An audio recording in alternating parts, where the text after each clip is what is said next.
They're the same picture.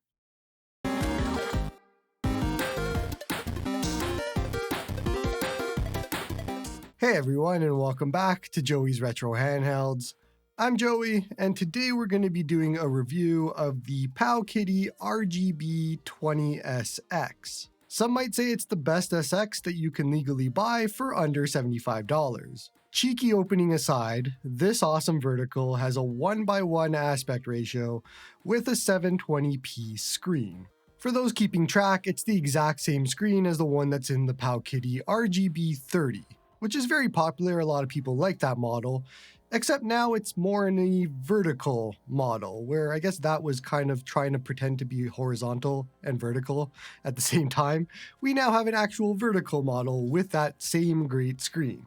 Doing a side-by-side next to the Analog Pocket, which is and continues to be my favorite vertical handheld by a long mile, and a normal person would see them both and not see much of a difference, at least on the screen part.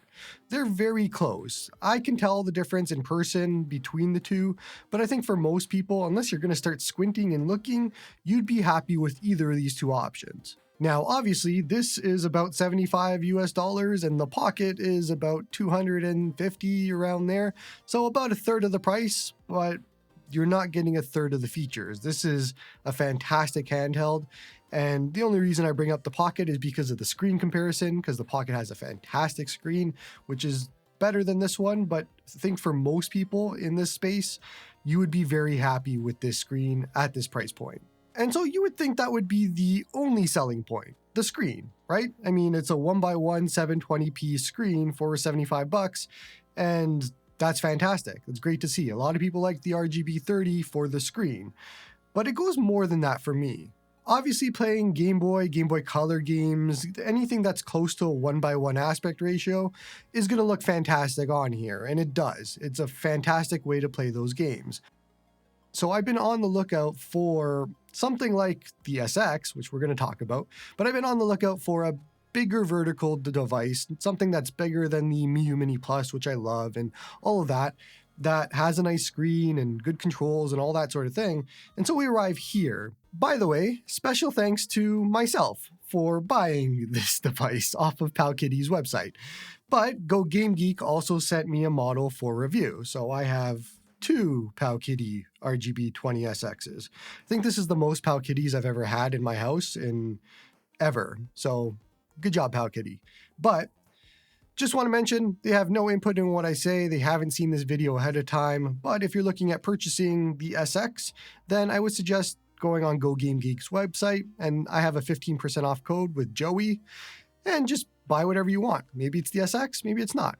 But check it out. Back to this handheld though, and we have an RK3566 processor. For those that know, you know. For those that don't, basically you can run every system up to PlayStation 1 and including PlayStation 1 perfectly on here. So all of your Game Boys, Super Nintendo, NES, Genesis, Game Gear, PlayStation 1, all of that, all run perfectly on this device, and you can have a really good time playing them here. Then the cap of performance is going to be in Nintendo 64, Dreamcast, and PlayStation Portable. You can get away with playing some of those libraries. A lot of the lighter titles for Nintendo 64, some titles, if you can change cores and change some settings, do some tweaks, things like that. If you're comfortable with it, you could play a lot of those games, but I wouldn't suggest purchasing this for Nintendo 64 or Dreamcast or PlayStation Portable. You'd want this for PlayStation 1 and under. A lot of Game Boy and Game Boy Color is going to look fantastic on here, and Game Boy Advance and all of that. So consider N64 and Dreamcast and PSP a bonus. If you have a boring Sunday one day and you're like, I want to try and get this game working, have some fun and try. But for the most part, grab it for everything else. Now, what instantly surprised me about the SX compared to other verticals is it was comfortable. It's actually very comfortable to just hold and use, and I found that to be a bit surprising because verticals typically aren't comfortable or ergonomic. I have a lot of trouble with verticals, and the only one that I've had a good time with is, again, the Analog Pocket, the Game Boy Color, And now the SX, for some reason, there is something about just how I can hold it. And I kind of do the pinky under with my fingers resting on the shoulders and then buttons kind of feel. And that all to me feels great. And I can hold this for, and I have held it for a long time, just playing games, not having an issue with comfort or cramps or anything like that. It is very comfortable that way. But besides all of that, I think what is very surprising to me is just how complete of a release this is. And I think that gives it continued bonus points from me, because we are living in a sea of just bad releases. Devices come out that are broken with so many defects or software issues and things like that. And yeah, this out of the box, the software, awful, but you can easily replace it with something that actually works. So we'll talk about that in a bit. But I think this is just a complete release. I mean, there is Wi-Fi, there's Bluetooth, there's video output, there's good controls, it's got a nice screen, the speaker is front-firing speaker, and once you put ArkOS on here, it has a good operating system. So for me, surprisingly, this is a complete Powkiddy device, and an awesome Powkiddy device, and one that I'm looking at it right now and I just want to play it. It's just, that's how good it is. It's just so good of a handheld that I just gush about it and I love it. It is an awesome device. Doesn't mean it's perfect? No, not at all. But it's a tier above other releases that are just releasing in bad states. But like I said, it's not perfect. So there are a few different negatives that I have. First, the D-pad. Second, the sticks. And third, again, the operating system that it ships with.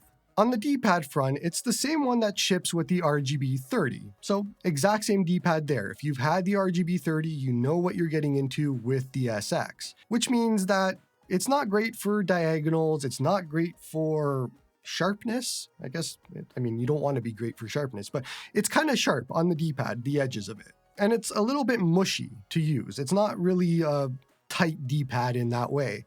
So it's kind of a negative here, but I found myself getting used to it, and I kind of gotten used to it on the RGB30. I didn't like it on the RGB30, but I think that was more to do with the actual device. When I'm playing this, I want to like it enough that like I overlook the D-pad issues because of how good the rest of it is. So that's kind of where I'm at. The D-pad is obviously a negative. There's no way to go around that, but it's something that I kind of got used to over time. On the sticks front, and this is going to be personal preference for most people, I just wish they didn't exist. And I get why they exist. Some people are going to want to play N64 and Dreamcast and PSP and all of that where they might want to use sticks in certain situations. But for me, the sticks just kind of get in the way. And I actually mean that in a literal sense, because sometimes you're pushing down on the D-pad and you can feel your thumb brush up against the thumbstick on the left. And that doesn't feel great. So personally, I am likely going to be removing these sticks and putting covers on, and you can 3D print these if you have a 3D printer, but that's an option for you. But because I think I'm going to be keeping this, I mean, pretty sure I am, I love it, I'm probably going to just chuck these out and put covers on, and that way I don't have to deal with them, because for me, I don't actually play anything on here that uses sticks. So there's no point for it to be on here for me. Lastly, there's the software, and look, there is absolutely 0 point for me to talk about the software on this device because it's not great.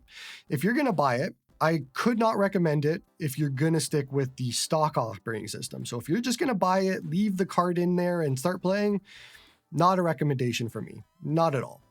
My recommendation on this device is solely based on the fact that I put ArkOS on here. And thankfully to you, I have an ArkOS guide already put out for this device that tells you how to do everything for this device. Put ArkOS, put ROMs, BIOS, box art, everything you need. So you can just have a good experience on here, because the operating system that comes with this out of the box is just, I mean, it's broken. There's no other way to put it. And I'm not going to go spend time into it because it's broken. So first thing you should do, chuck those cards, put ArkOS on here, and then it is in a good state. For those that haven't used ArkOS, here's a quick tour of just what to expect after putting ArkOS on it. Personally, I'm using a custom theme called Artbook Next here, and you can swap through the different game systems, jump into one of them, and you'll see a list of your games. There's some nice artwork and some metadata and all that sort of thing. You can jump into a game and then instantly just leave the game, and it'll save your progress as to where you were. And then when you jump back in, you can get right back to where you were.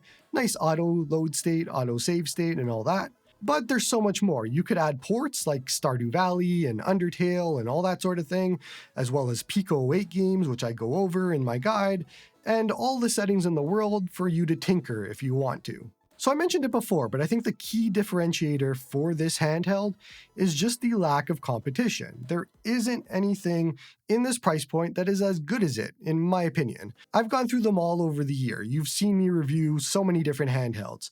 The Miu Mini Plus, a fantastic budget option, smaller than this, a lot more pocketable, but the screen isn't as nice, of course, and it's not as ergonomic because it's a lot smaller. Then you have something like the Anbernic RG353V or VS. And again, same idea. The screen is that typical 640 by 480 4x3 screen, which is on pretty much every device nowadays. And so you don't get that option of a better screen in that same sort of form factor with that same power. And so when this comes out, in comparison to other devices like that, it kind of just blows them away. And obviously the D-pad is not going to be as good, but from every other aspect, the RGB20SX is just a better purchase in my mind, and I find myself really enjoying this where I didn't for other verticals similar to this. So to me, this becomes the de facto best vertical option you can purchase in this price point. It is the poor man's analog pocket with no disrespect meant to anybody, but it is very much that.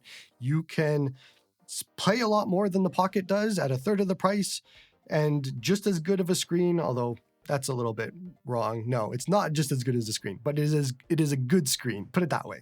But either way, I think most people would be happy with this in comparison. So is this a recommend from me?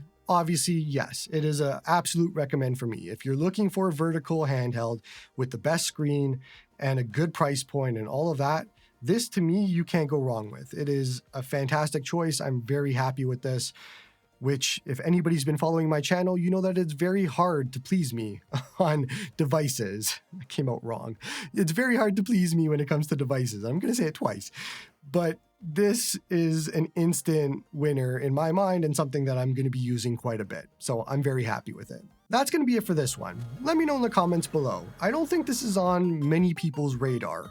And I think as the price starts to drop, which always does with handhelds, a lot more people are going to start picking this up when it comes to lower price points.